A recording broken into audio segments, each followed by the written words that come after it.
O grupo de jogadores do Internacional se reapresentou no CT Parque Gigante nesta segunda-feira, depois do empate em 2-2 contra a equipe do Juventude na estreia do Campeonato Gaúcho. Agora, Mano Menezes vai ter um treinamento para definir o time que enfrenta o Avenida na quarta-feira à noite em Santa Cruz do Sul. E a tendência é de quase a repetição do time que estreou no Gaúchão. No mercado de transferências, Baralhas já viaja para Porto Alegre e, inclusive, se despediu dos colegas no Atlético Goianiense. Enquanto isso, uma especulação envolvendo Rodrigo Moledo é desmentida por parte dos dirigentes colorados e também do staff do jogador.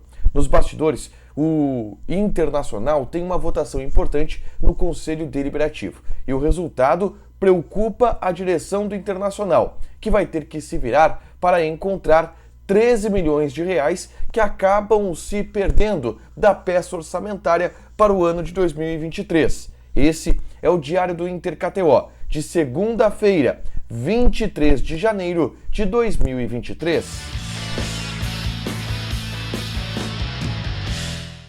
Tudo bem, gente? Obrigado pela participação aqui. Não esquece de deixar teu like, te inscrever, de ativar as notificações para falar do Internacional aqui no A Dupla. Nesse vídeo, um resumo do que de mais importante aconteceu no Noticiário Colorado ao longo dessa segunda-feira. Treinamento pela manhã no CT Parque Gigante e que trouxe a reapresentação dos jogadores após o empate do último sábado contra a equipe do Juventude. Obviamente, por ser uma atividade de reapresentação, um treinamento mais leve para aqueles jogadores que atuaram contra o Juventude, que fizeram apenas voltas em torno do gramado. Já aqueles que não atuaram, os reservas, eles fizeram um treinamento coletivo. E aí tem um detalhe curioso que eu vou trazer para vocês.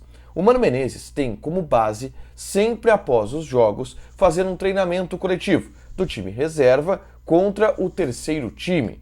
Só que o problema é, o elenco do Internacional no momento não tem um terceiro time. O Inter tem 26 jogadores, sendo 4 goleiros. Então, tá faltando jogador para fazer essa atividade. O Inter tem hoje uma equipe no banco de reserva. E é isso.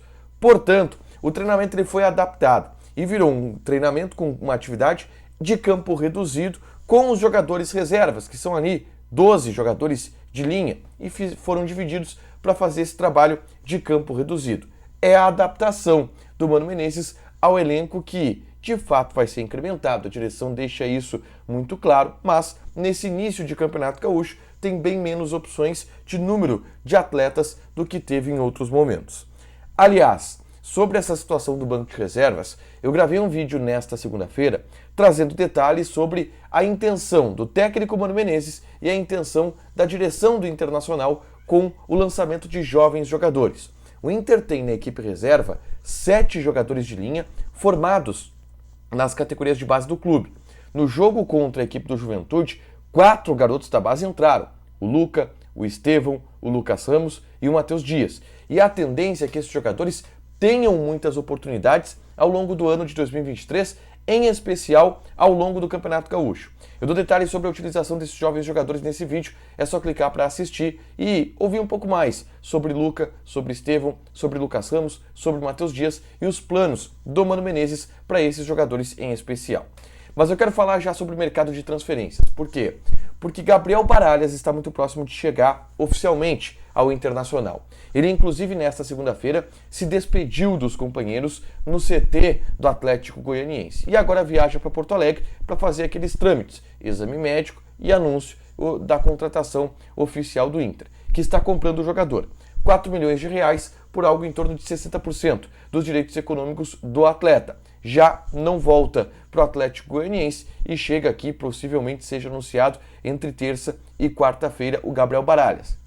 Lembrando, não joga quarta-feira contra o Avenida em Santa Cruz do Sul, mas é bem possível que ele seja relacionado para o jogo do próximo sábado contra a equipe do São Luís. Aliás, vou dar só uma vírgula aqui, jogo que pode mudar de horário, tá? Está se avaliando a possibilidade do jogo ser transferido das 4h30 da tarde do sábado para as 8h30 da noite do sábado, através de um pedido da televisão. Ao longo desta segunda-feira, a gente teve também uma especulação envolvendo o zagueiro Rodrigo Moledo, que, de acordo com a imprensa carioca e alguns portais da imprensa carioca, estaria na mira do Vasco da Gama, e inclusive com uma negociação avançada com o Vasco da Gama. A gente buscou informações junto à direção do Internacional e junto ao staff do jogador. E é importante ressaltar que as duas partes negam, mas negam veementemente. Eu ouso dizer aqui que não. Rodrigo Moledo não está avançando com o Vasco da Gama. E digo ouso dizer porque normalmente a gente não crava através de negativas, porque negativas são comuns. Se tu tem uma negativa, tu não crava que não aconteceu. Se tu tem uma confirmação, é mais fácil de tu confirmar que aconteceu. Mas a negativa ela acontece de forma tão veemente que realmente tudo indica que o Moledo não esteja negociando com o Vasco da Gama. Ele vai ter sequência no Internacional, ele vai jogar bastante em 2023, é o primeiro reserva absoluto da zaga do Inter, vai ser titular contra a equipe do Avenida. No treinamento dessa segunda-feira, ele foi preservado e ficou na academia, mas ainda não está negociando com o Vasco, pelo menos dentro daquilo que a gente buscou de apuração. Me surpreenderia muito se essa negociação de fato acontecesse em um futuro próximo. Para fechar, o grande fato do dia do Internacional foi fora de campo e foi no ambiente político, porque a noite de segunda-feira contou com uma votação no Conselho Deliberativo que apreciou a mudança, o reajuste no preço das mensalidades dos sócios torcedores colorados.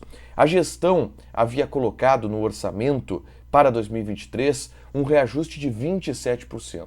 E esse reajuste, essa peça orçamentária, ela foi aprovada pelo Conselho Deliberativo. Só que um grupo de conselheiros viu, olha, não pode passar assim um reajuste na mensalidade. Ele precisa ser votado separadamente. E colocou para uma votação que aconteceu nessa segunda-feira. E a votação não aprovou os 27% de reajuste. E mais, colocou esse reajuste para apenas 10%. O que é uma meia vitória, a gente pode dizer assim. O Inter projetava, com esse reajuste de 27%, ter um acréscimo de 20 milhões de reais nas receitas. Na peça orçamentária de 2023, para vocês terem uma ideia, o Inter projeta um superávit de 1,5 milhão de reais. Ou seja, se o Inter perdesse todo esse reajuste, a previsão que era de um superávit de 1,5 milhão de reais viraria uma previsão de déficit de 18 milhões de reais. E aí aconteceu algo mais ou menos parecido com isso.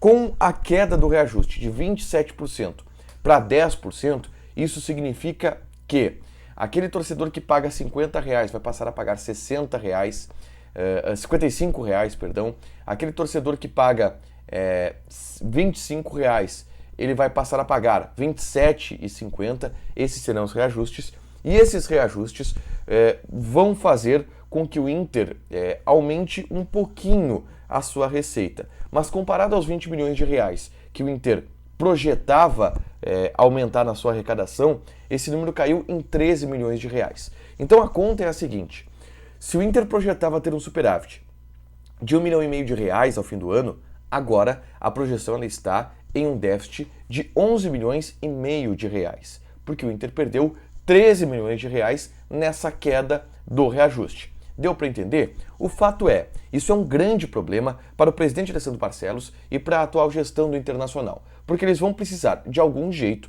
rever o orçamento, fazer cortes da ordem de 13 milhões de reais, que é o valor que o Inter vai deixar de arrecadar de acordo com aquilo que estava sendo previsto no orçamento da temporada de 2023. Vai ser menos investimento no futebol, vai ser menos investimento em outras áreas por causa desses 13 milhões de reais. Um grande problema que a direção do Inter vai ter que administrar agora em 2023 em função dessa votação que aconteceu agora à noite no Conselho Deliberativo. Para fechar, gente, vamos falar de KTO, tá? Eu quero passar aqui algumas odds de campeonatos europeus. A gente vai ter ao longo dos próximos dias também a fase final e as finais da Copinha, mas pelo campeonato alemão, Bayern de Munique e Colônia se enfrentam. A odd do Bayern de Munique 1,23, a odd do empate 7,5 e a odd do Colônia está pagando 11. Joga lá na KTO, te registra, coloca o cupom ADUPLA que tu ganha 20% de bônus em cima do teu primeiro depósito. Fechado? Deixa teu like, te inscreve, ativa as notificações que vai ter mais conteúdo aqui no canal. Beijo!